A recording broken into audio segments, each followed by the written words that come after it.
Welcome to Our Girl Relationships. We talk about the problems people face in their day to day lives. Let's start with the video. So, I don't know how exactly I should have reacted to this kind of thing, but I sure as hell wasn't going to take it sitting down. That's why I vowed to make my half sister's life a living hell. But now I'm doubting my course of action and wanted outside advice on whether what I'm doing is just a petty move or my half sister deserves the payback. About a month ago, my mom told me she needed to talk to me. I thought it was something to do with school and was really worried. I was anxious about all the things I did in the past week and was going through all the possible reasons which warrant me getting in trouble, but my mom just told me to sit down as she needed to tell me something. Hearing that, I relaxed a little and asked her what was up. She asked me if I remember my half sister from the last time we met. Of course, I remembered her. How can I forget the only time my mom offered to take me to the arcade center and told me to play to my heart's content without worrying about how expensive the tickets are? I thought she was finally being nice to me and wanted me to genuinely have fun, but then a strange girl met us at the arcade, and my mom introduced her as an acquaintance. After introducing me, she told me I should go inside and play while she talks with the girl for a while. I was a little disappointed, but nonetheless, I enjoyed myself at the arcade. When we came back home that day, my mom told me that the girl I met at the arcade was my oldest sister from her first marriage. It was a huge shock, and I felt a little sad that the day was not about me, but about this other daughter my mom wanted to meet. So, of course, I remembered her vividly. I told my mom, yes, I remembered my half sister, let's call her T here, and asked her why she is bringing her up suddenly. She said that she has been talking to T for a while, and recently she found out that T has been living on her own while supporting herself through high school. T's dad was an alcoholic, and that was the reason why my mom had left him way back. He still hasn't sobered up and had gambled away all his money and his house while being drunk. T ran away from home about 2 years ago, and finally, after struggling a lot and finding a stable life, she was able to contact her. When she contacted her, she didn't instantly tell her about her living conditions because she hated the mom who walked out on her and left her alone to fend for herself. She was trying to see if I'll send her away or will I be willing to help her out. Now that T finally told her about her struggles, she's going to help out and give her a place to live. Now, I know very well that my mom had flaws. The evidence being she married twice and left both her husbands. Also, she rarely talks to me about my day or spends time with me. But she does do the bare minimum and provides for me, so I don't complain much. That's why when she said that she's going to give T a place to live here, I didn't mind because honestly, how would it change anything? I didn't see a downside to it, so I told her that I don't mind and T can move in whenever she wants. But my mom said that I'm not understanding her. She then made herself clear and told me she had asked T to move in and she had decided that T will be living in my room since there aren't any spare rooms. Also, because T is a sensitive child who had a rough childhood, she doesn't want her to share the room with another person and have her personal space. That's why I'll have to move out of my room and live in the living room. Since we also don't have a spare bed, I'll be sleeping on the couch. That made me angry. To begin with, I already had a really small space. I didn't ask her for a closet or even a study table. My bedroom is actually a storage room with a single bed and a basket where I keep all my stuff. I know we aren't some grand family that can afford much, but to ask me to give up on that and live in the living room? That was just cruel. I was getting angry at her. She was the one who abandoned her daughter and gave her a horrible childhood, and now she's willing to take away the few things I have and give them to her daughter. I started crying at this point. I told her how she's just switching the lives of her two daughters, and all because she feels guilty for abandoning T. I screamed at her and told her she's a horrible mom who does a bare minimum for her child, and now she's even taking that away. My mom also got angry and told me that I'm not a child anymore and a teenager should understand the struggles of their family. She told me her decision is final and I should move out of the room by the evening next day. Then I ran back and locked myself in my room. Even though the next day I moved out of the room, I feel horrible at what she did to me. I specifically feel hatred towards T, who decided to come into our lives out of nowhere and take away the only good things I had. Now I have to struggle to get a decent sleep because the couch is a second-hand piece and I barely fit on it. I've been struggling at school because of lack of sleep and my grades are also suffering. This is all because of my half-sister, and I've been thinking of making her life a living hell. That's why I came up with a few ideas to prank her.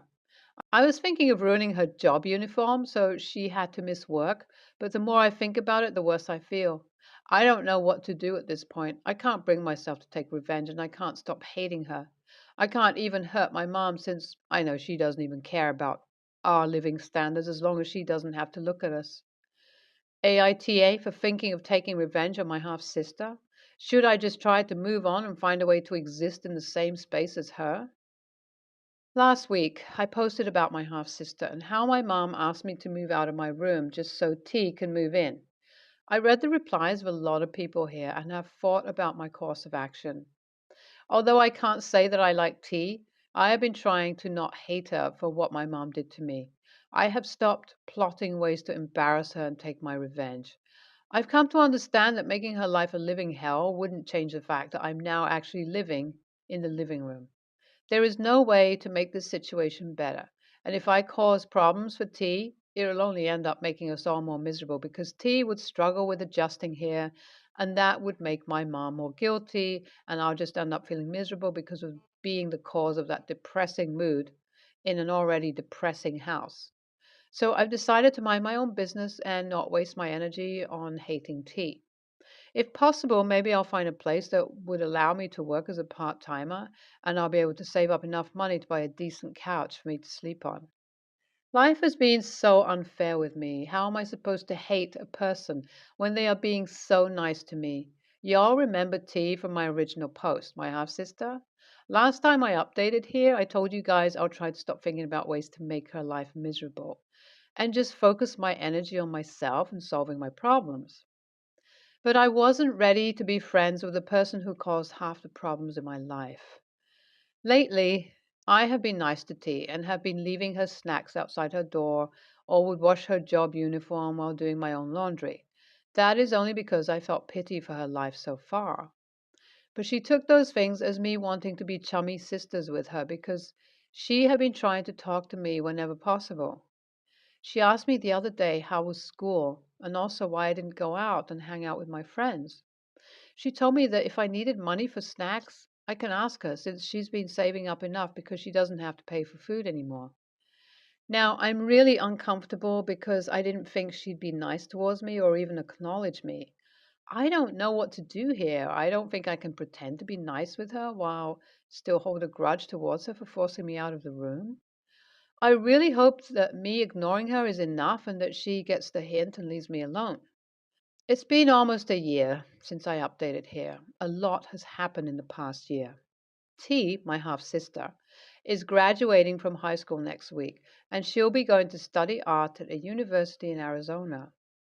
In the past year, things have drastically changed between us.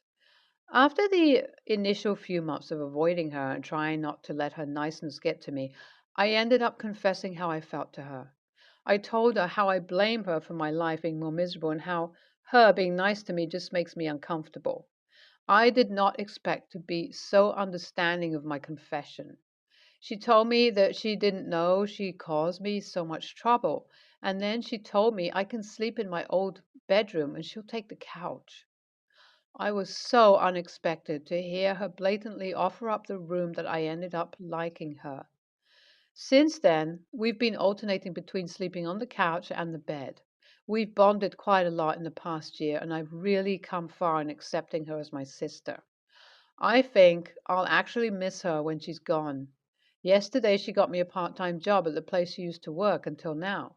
She told me since she will be gone, there was an open space, and she asked the manager to give me a try.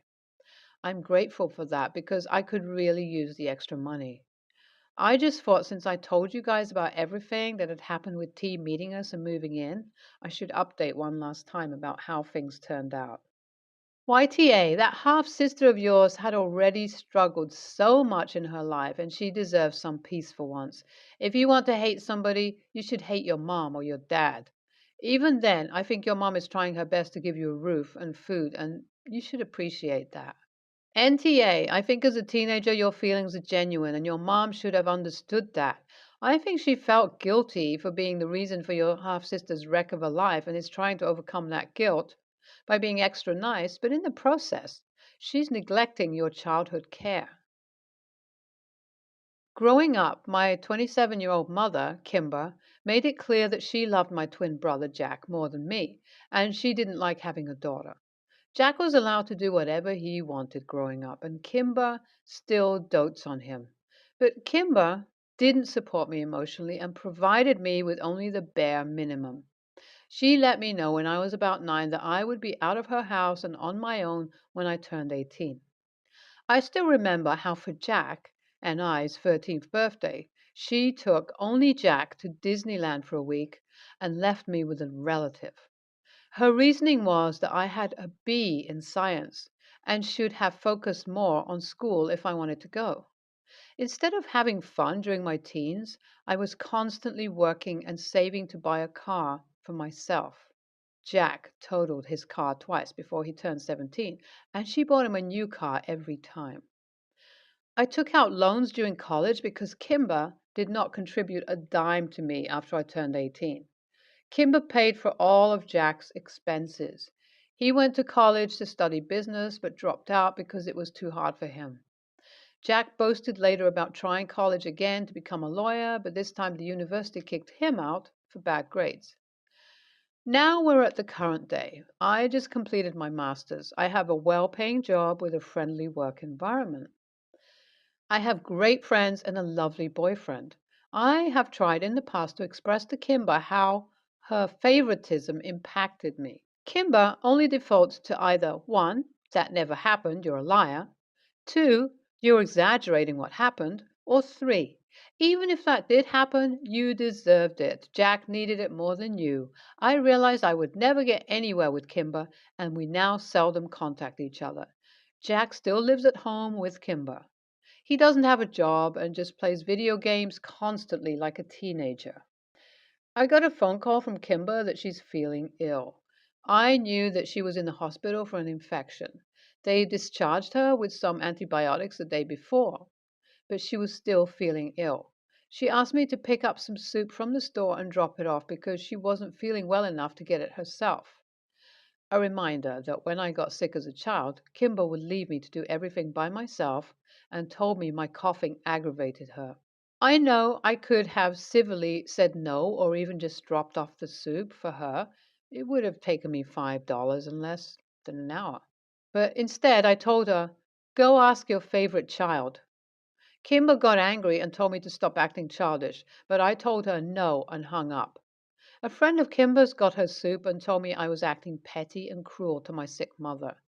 The friend argued that I wasn't owed anything more than food, clothing, and shelter for 18 years, which Kimber did provide, and how I was an overgrown brat for not taking an hour to help my own mom, and I have no idea how hard raising twins is. I know my response just put fuel on the fire, and I was being petty, but AITA for not caring and for saying it anyway? NTA, her friend is so stupid. If you aren't owed anything more than food, clothing, and shelter, then your mother is owed literally nothing from you, especially not an hour out of your life. Anyway, your mother's a horrid person, and you shouldn't put any stock into the opinions of a horrid person's friends. NTA sounds to me like the overspoiling of the favorite child has led him to become dependent on her. And my guess is, since you haven't talked with each other often, she's contacting you because she's finally realizing her actions made it so she can't depend on him to help her properly. Rather than accept how she treated you, she wants to believe that none of that happened so that she doesn't feel like a total failure as a parent. One kid, the favorite one, turns out isn't doing so hot as an adult. Surely I couldn't have done wrong by the other right. No, I'm not totally incompetent as a parent. She starts to believe her own alternate reality.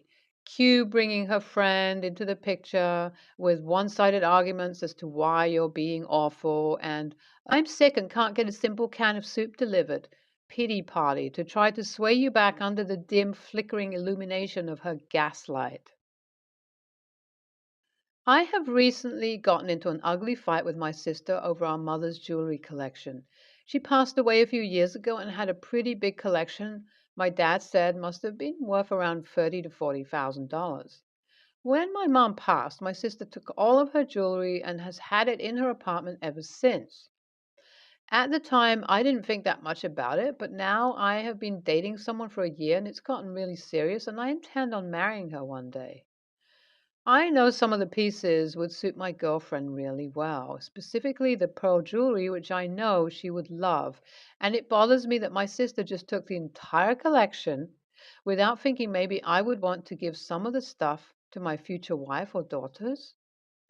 My mother didn't have a will, so there is nothing to refer to in terms of a legal agreement. However, I was always much closer to my mom, and my sister was a lot closer to my dad.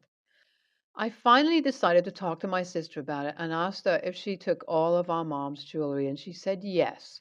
So I asked her if I could have a few pieces to give to my girlfriend one day when we got engaged or married. She immediately said no and said it was all hers and that she couldn't believe I would even ask.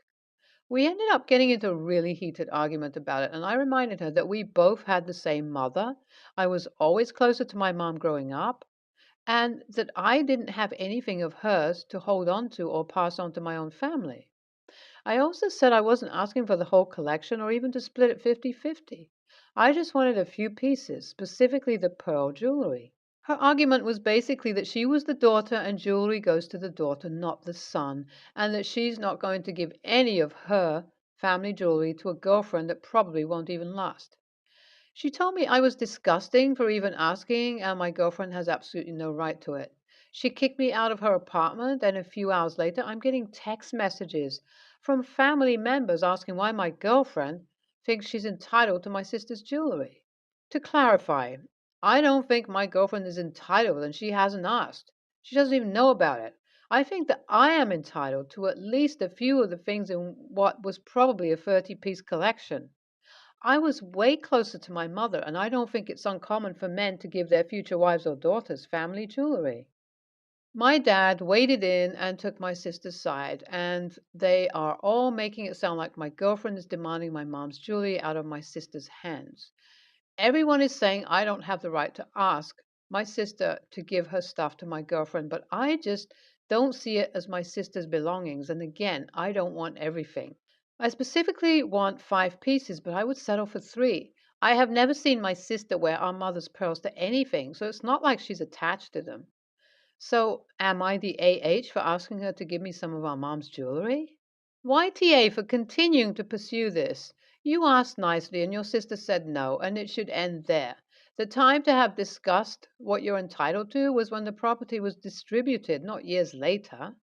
YTA, the person you are seeing is not part of your family yet, regardless of your plans. Plans change at a moment's notice.